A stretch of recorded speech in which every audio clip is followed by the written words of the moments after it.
yung theory na walang kinalaman ang presidente dito ay talagang hindi acceptable yan because, as I said, these secretaries are alter egos of the president. Kasama natin ngayong umaga si Attorney James Reserva, isa pong Political and Constitutional Law Professor. Mayang buntag, Attorney James, si Admar, si MJ, dito po sa Puso ng Bayan.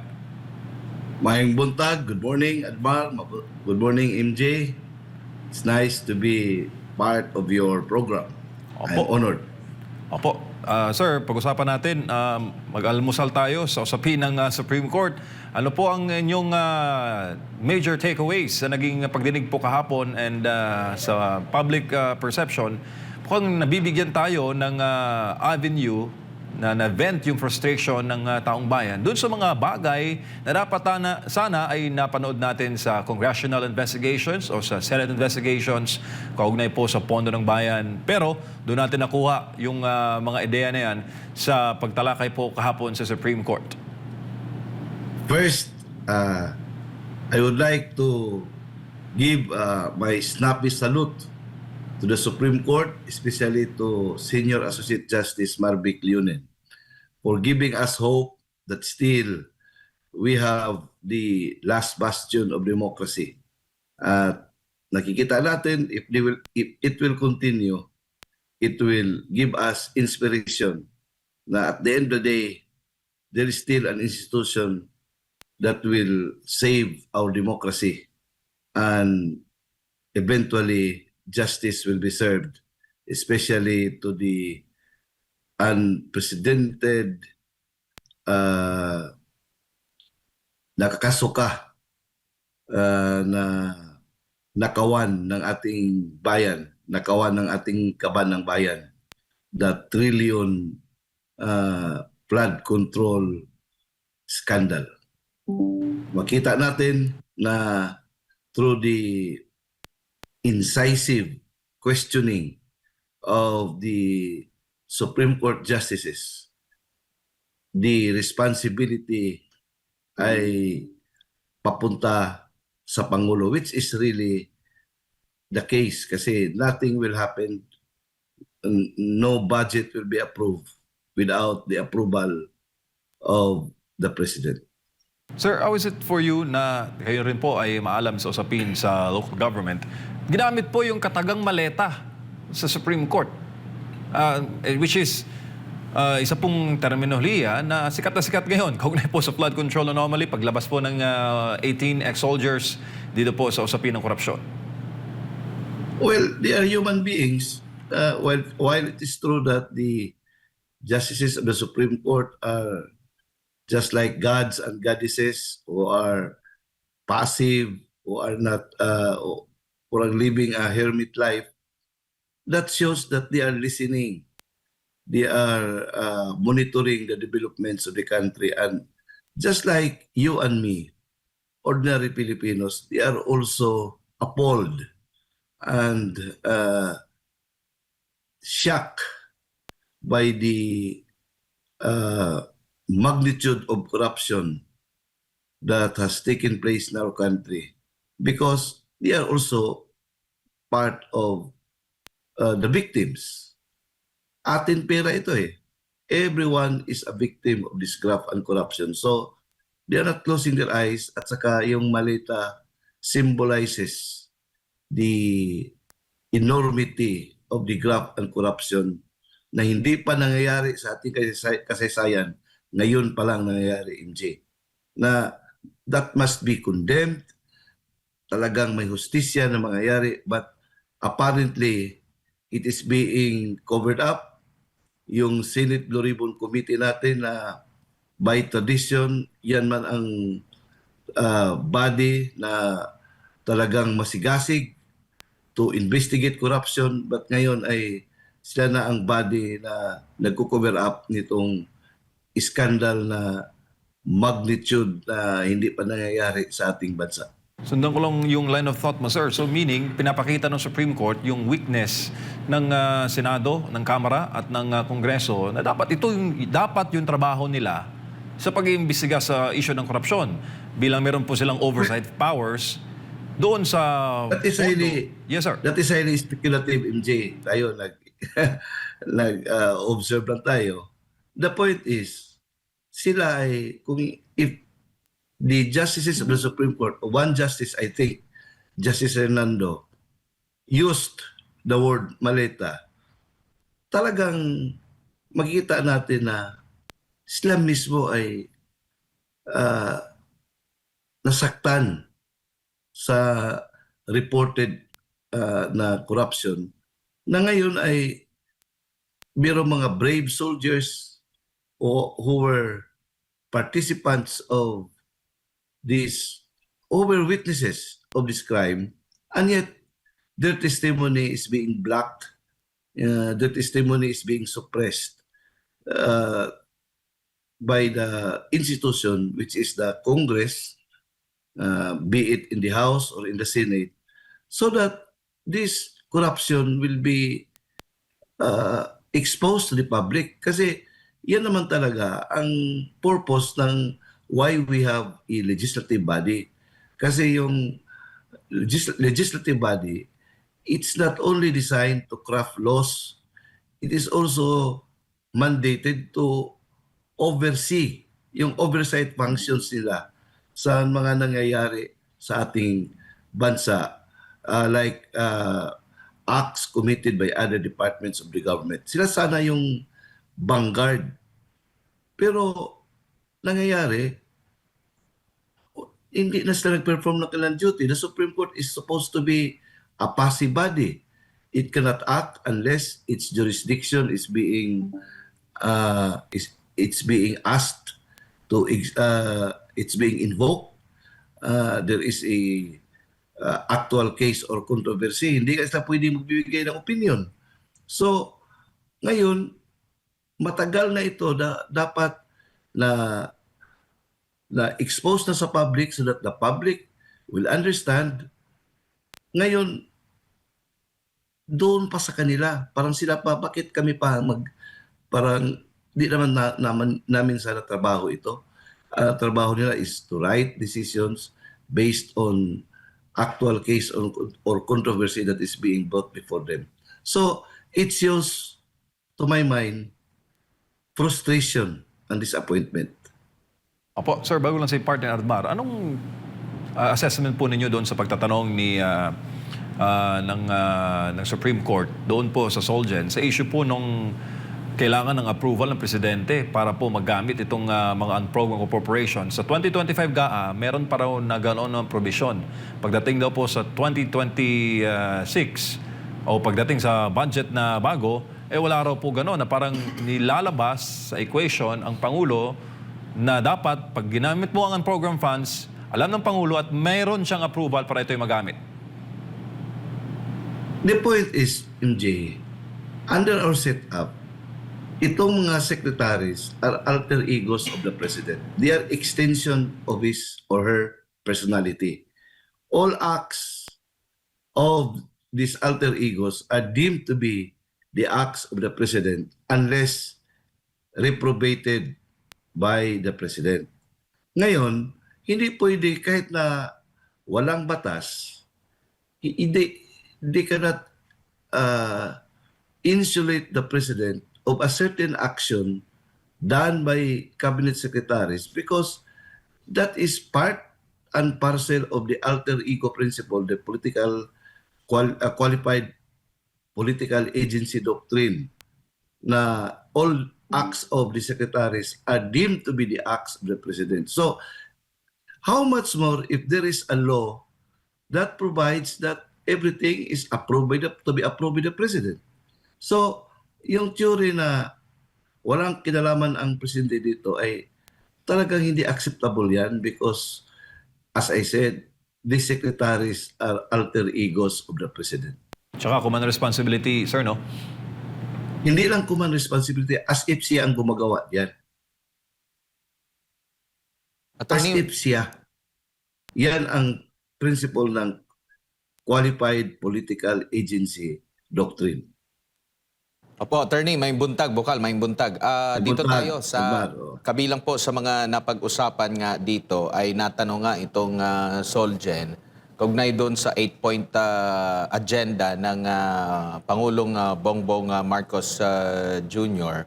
na pagdating sa huli ay hindi nakasama doon sa naging priority.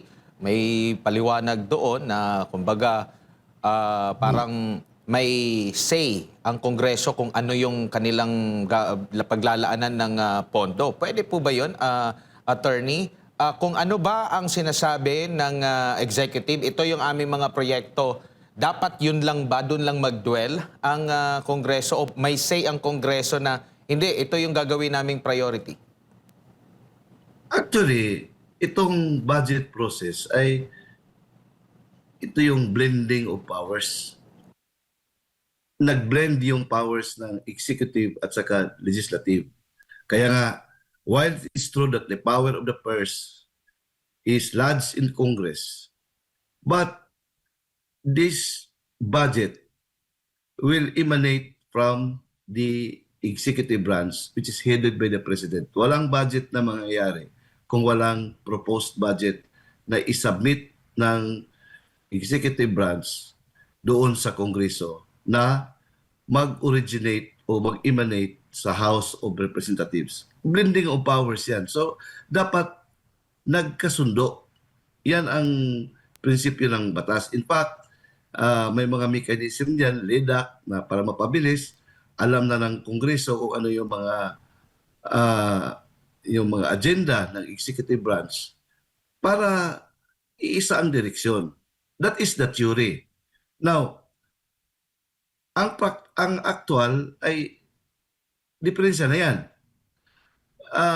Mangyari yung parang merong conflict kung ang liderato ng House ay hindi sila congruent ng presidente, but it does not happen in our situation.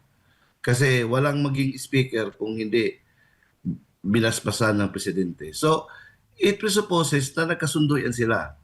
Ngayon, as the budget process would start to roll, pag submit ng NEP, yung National Expenditure Program doon sa Congress, specifically in the House, where this discussion should emanate, should originate, under the Constitution, in the House cannot increase the proposed budget submitted by the President, by the executive branch. On the theory na ang nakaalam talaga ng pangailangan, all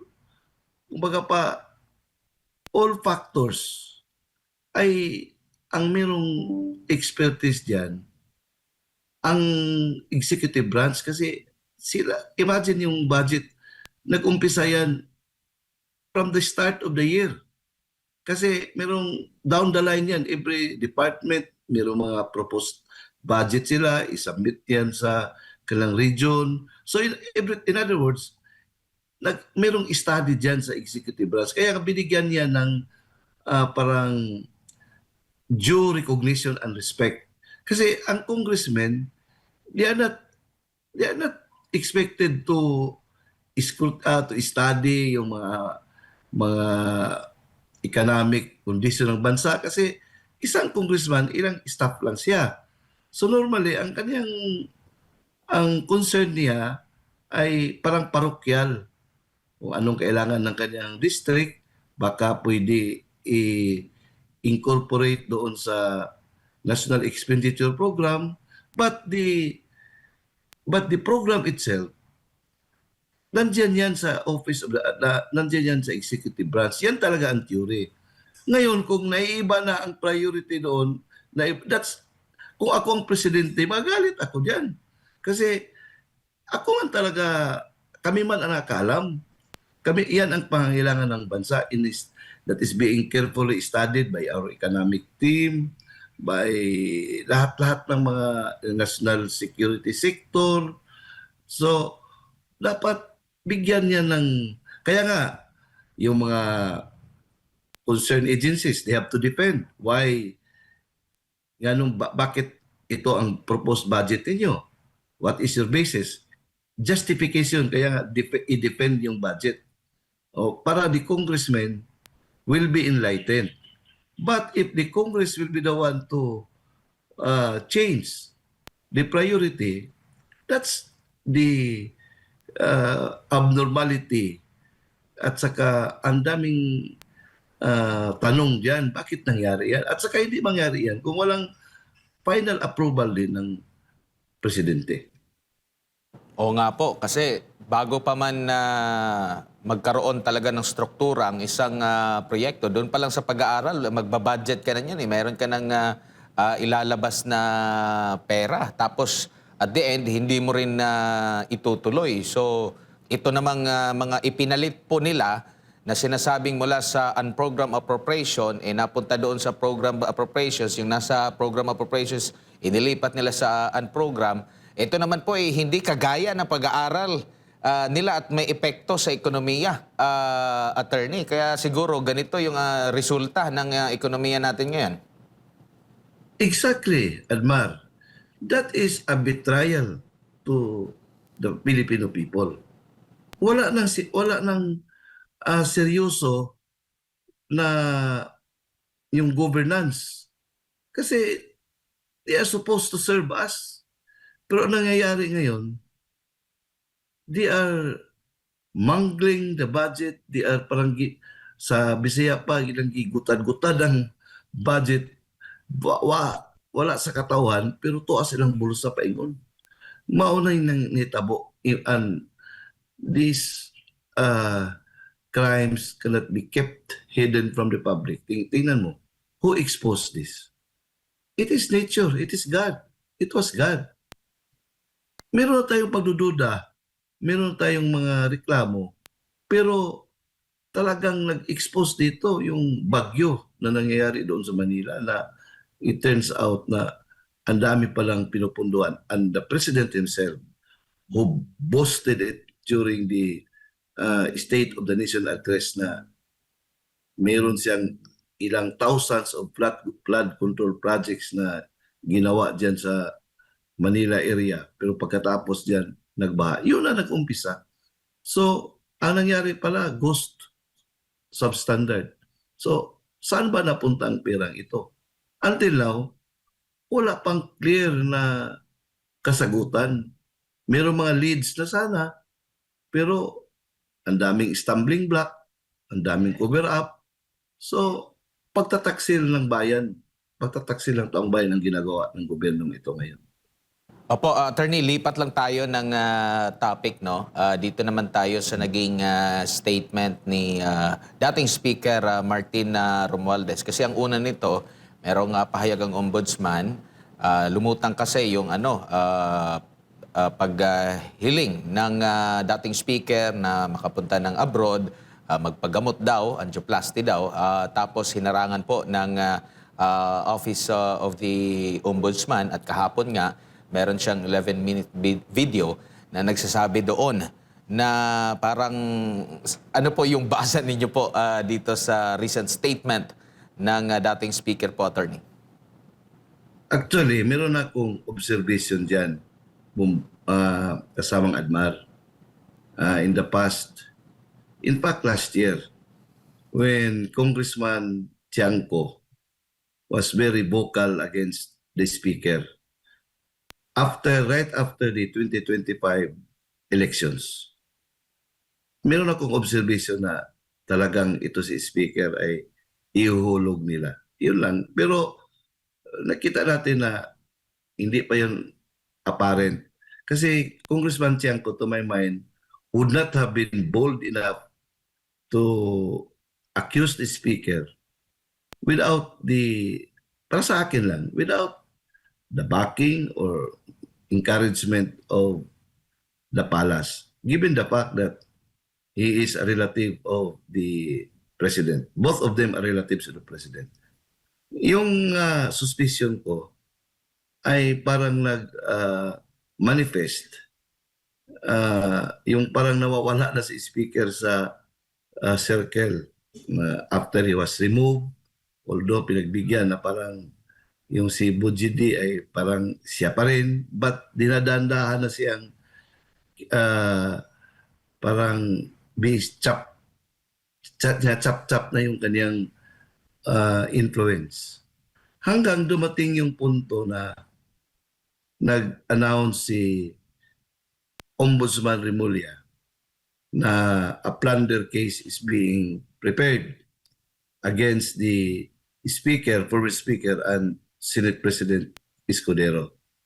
O yun, baka ito na. Pero just the same, parang binigyan natin yan ng mga reservation, baka part ng mga drama-drama nila, kasi parang to divert the issue. Yun, nangyari kahapon. Ang hindi naman si Ombudsman Remulla ang parang nag-prevent sa kanyang travel. It's Malacanang. Ini-implement lang yan ni Ombudsman Remulla. Ngayon, nakita na ni Speaker how painful it is to be betrayed. Siya naman, kita naman natin na brutal naman siya sa kanyang mga oppressive acts kay former President Duterte at saka kay BP Inday Sara, yung Quadcom. So, makita natin how the turn of events pa, uh, para yung carousel of life, yung baga pa, Chubibo, gumugulong talaga. Ngayon, parang kailan lang siya yun sa itaas, ngayon siya naman sa baba. So, karma din. Karma is real talaga, kasamang Admar. I don't know how this will develop, but at this time, yung bloodbath na sinasabi ni BP Inday, nangyari na sa kanilang kampo mismo. So malalim ito, nakita natin na itong may connection ito sa announcement ng Malacanang na the President himself announced in a press conference that Saldico is now under custody.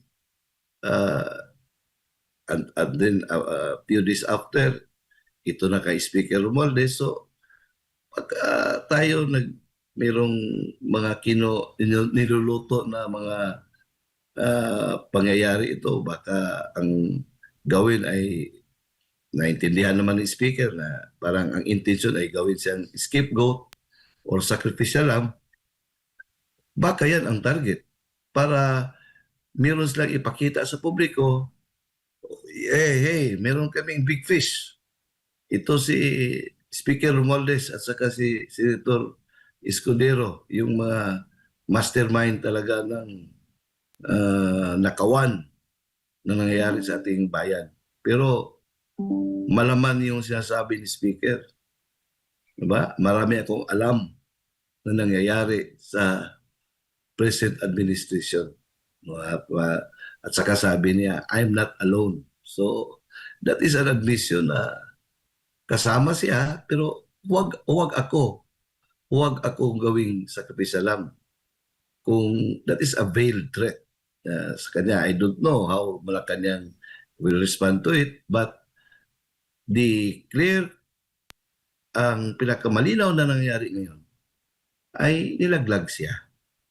At masakit yan because parang kailan lang he was the second most powerful public official in our country. In fact, he was even prepared and projected to become the next, the successor of BBM. Pero ang nangyayari, dahil siguro ay wala siyang political chance of winning, hindi lang siya siniset aside yung kanyang ambisyon, ngayon ay gawin pa siyang trophy para may pakita ang present administration sa taong bayan na seryoso sila sa graft and corruption kasi no less than the first cousin of the president is now in jail.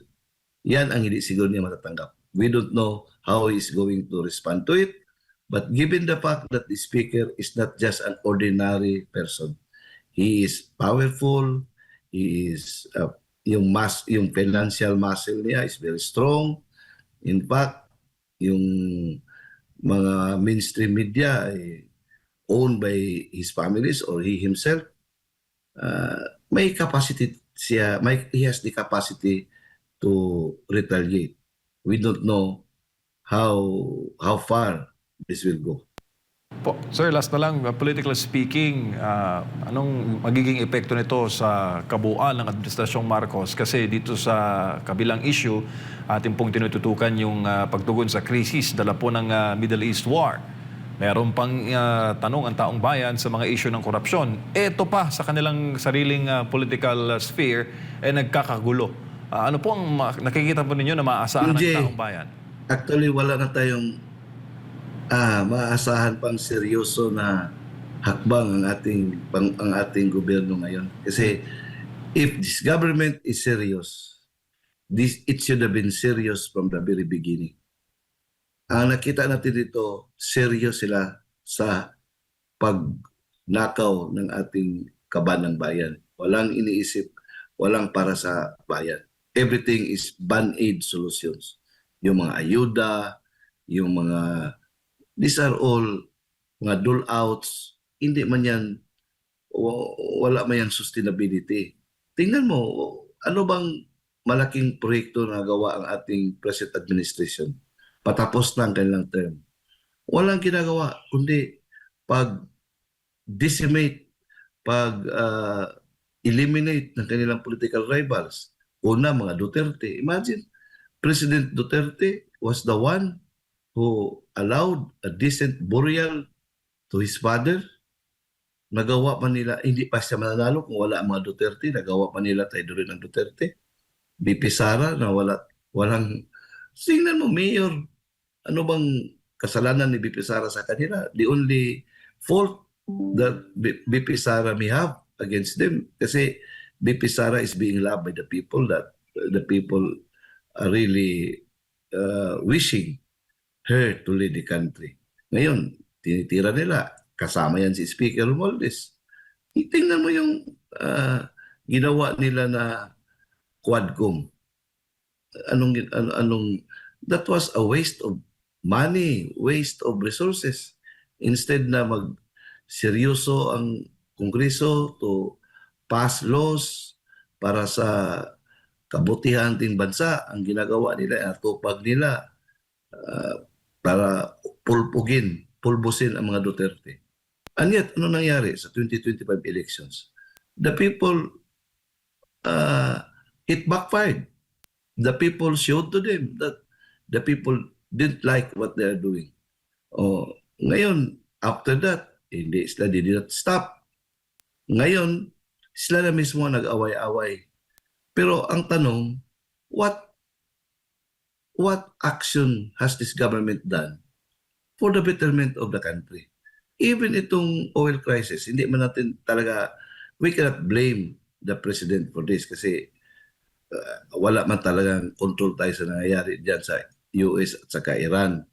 Pero kung mayroon pang preparasyon tayo dito, I think yung problema ay hindi ganito kalala. Kasi it's easy to eliminate the 12% VAT, pero hindi nila pwede gawin kasi yan talaga ang pera na ma-expect nila to fund the budget of our country. Pero ang masakit diyan, they have already shown how they mismanage our budget.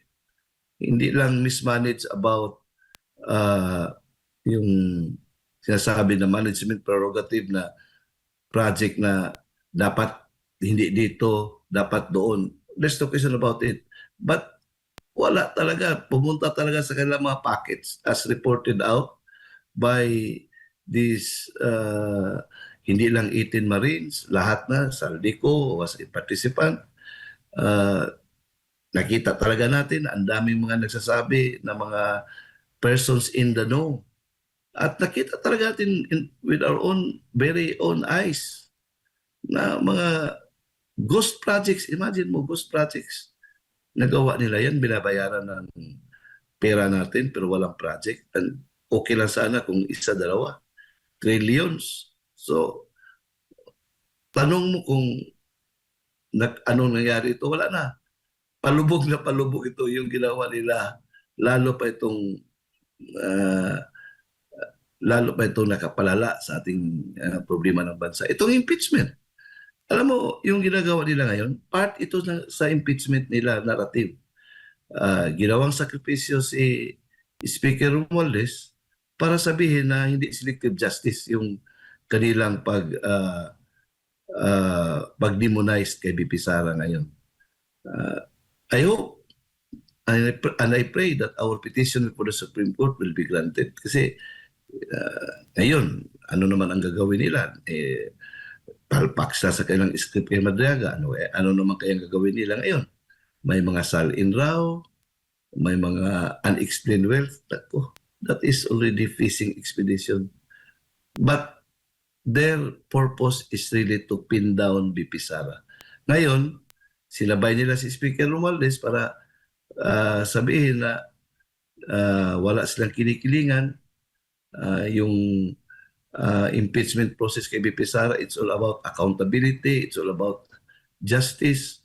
But the truth, dahil tingnan mo, even the first cousin of the president is being made to account of his supposed criminal liability. Para yan sa optics yan eh.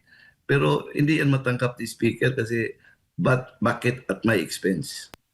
Bakit at my expense? Why me? Yan ang kanyang sabihin. So, problema niya yan with the Malacanang, yung kanyang mga kaalyado. Ngayon, ang meron pa, kuha pa, tingnan mo si former President Noynoy Aquino, merong unliquidated cash advance. Wala pa lang issue kasi kung tatanungin yan, that is confidential.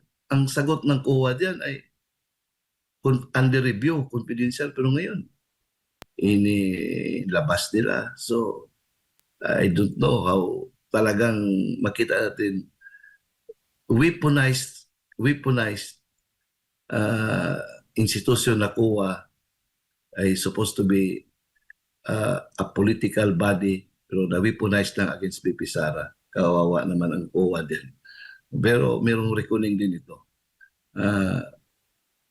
BP Sara will emerge victorious at the end of the day. Pero ngayon, ang masakit sa kanila, their house is burning. So, kung may bloodbath ito ngayon, ang bloodbath ay nangyari na sa kanila. Yan lang ang masasabi ko kasamang Adma. Alright, maraming salamat po, Attorney Prof, sa inyo pong panahon at mabuhay po kayo, sir. God bless us all. God bless us all. Yan po mga kababayan, si Attorney James Reserva, isa pong political and constitutional law professor.